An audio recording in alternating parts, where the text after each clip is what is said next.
You guys know diamonds. You hear about it everywhere. From tools to fingers. Everybody thinks diamonds are extremely rare and you can't find them, but that's false. There's a lot of diamonds, but it's marketed in a way that's owned by a few, and they basically set the prices. What is the history of diamond and why is it so precious? In about the year 800 BC, the Indians discovered the diamond we all know and love. And the carat, that's the unit of measurement for diamonds, came from a carrot tree. This tree has a fruit that has a seed. And each seed counts as 1 carat. And that's the unit of measurement used for diamonds. It has different names in different languages, but they all refer to carat. During the Achaemenid Persian Empire, diamonds came from India to Iran, and the Achaemenids used it for a lot of things. And whenever Alexander attacked the Persian Empire, he got to know diamonds and stole all of it from the Persian Empire. Unlike today's diamonds, back in the day, they didn't shine, and the cuts were not precise, but it was extremely valuable. Modern machines allowed us to make perfect cuts on diamond, and we could polish it in a way that gives off an insane shine.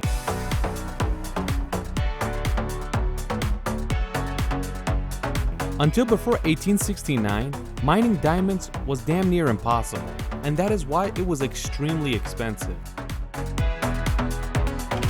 You guys know Africa. In the 19th century, it was ran by Europe.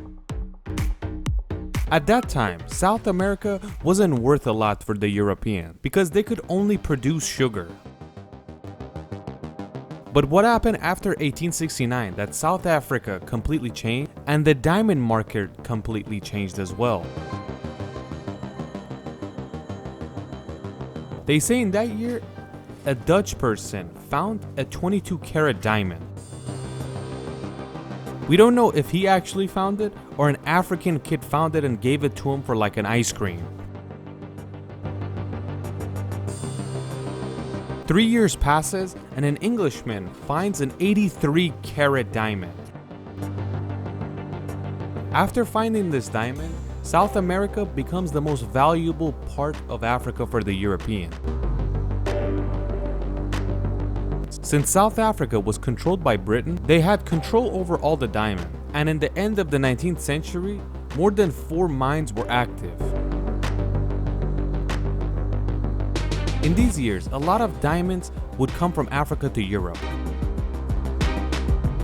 The Europeans thought the entire continent of Africa is like this, and that is why land prices went up. On the other side, the Dutch came to the English and said South Africa belongs to us, and that caused them to have a diamond war. But in about 4 months, the British beat the Dutch. England becomes the biggest exporter of diamond, and at that time, it was one of the most valuable things in the world. And at that time, businessmen realized that too much diamond is entering the market and it's gonna crash the price. At this time, the prices of diamonds had gone down because its price was similar to turquoise. The mines' prices had gone down too. At this time, a very successful English businessman by the name of Cecil Rhodes enters the story, and he buys pretty much all the mines. He buys most of them for a very cheap price. He needed money to buy them, and he got loans from Rothschild Bank. If you haven't seen our video about the Rothschild family, I would highly suggest watching it. Either way, after 3 years, only 3 businessmen owned all the mines in South Africa, and more than 50% was in Cecil's hand. Since Cecil Rhodes was a smart businessman, he went to the other 2 mine owners and told them, let's become partners and control the price of diamonds. They basically took control of the entire diamond supply and created a company called De Beers. There's a business law that says if you own more than 90% of the supply, you control the price. Just because of this, the prices of diamonds went up again. In the year 1982, the Atlantic magazine said De Beers is the biggest, most successful cartel in history. And you guys know what a cartel is. It's pretty much a group that controls a lot of supplies. When we enter the 20th century, De Beers owns more than 90% of the world's diamonds. And they also owned 99.9% of the South African diamond mines. But what was that leftover percentage? That mine was owned by someone that didn't want to sell.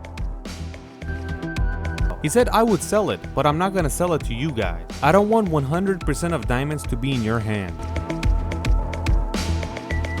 He sold the mine to two brothers by the name of Oppenheimer, the same name as the father of the atomic bomb. They bought the best mine in history because the biggest diamond in the world was gonna be found very soon. A diamond that weighed 3,106 carats. You know where this is? It belongs to Queen Elizabeth. Either way, the Oppenheimers knew that they can't compete with De Beers, and that is why they decided to become partners. They became the second shareholders of De Beers. The De Beers board realized that the Oppenheimers are very good at business, and that is why they decided to make one of the brothers the CEO. The first thing he did was change the name of the company. He turned De Beers into Diamond Corporation, and the name still remains. Until then, diamond was very precious and it was bought and sold everywhere. The only place that didn't buy diamonds like that was the US, and that is why they decided to go to New York and start advertising diamonds, so the Americans turned into customers as well. Their idea was that the best way to bring the Americans on board is that to make diamond a symbol of love, and whoever wants to show love to their wife, they have to buy a diamond. They put this in their culture. And they also said the bigger the diamond, the bigger the love for the woman. They spent money, so in movies this was portrayed as well. Not only for the wedding ring, but other jewels like earrings, necklace, and other stuff. Their advertisement was so effective that by the year 1940, at the end of the Great Depression, diamond prices in the US had rose by more than 50%. And the cool part is that they never sold second-hand one because they said for love, the diamond has to be brand new, and second-hand means the love is gone. They say when someone receives a gift with love, the diamond should never be sold. Damn, they had business brain. At that time, the American culture had an effect all over the world, and whatever became popular in the US, the world would follow, and that is why the diamond love culture spread throughout the world.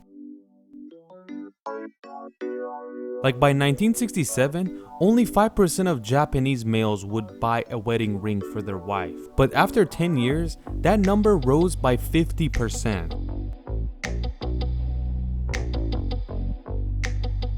And people that know how much of a scam this diamond business is, but they still have no choice. They're still gonna buy diamonds. It's kind of the culture of the world now.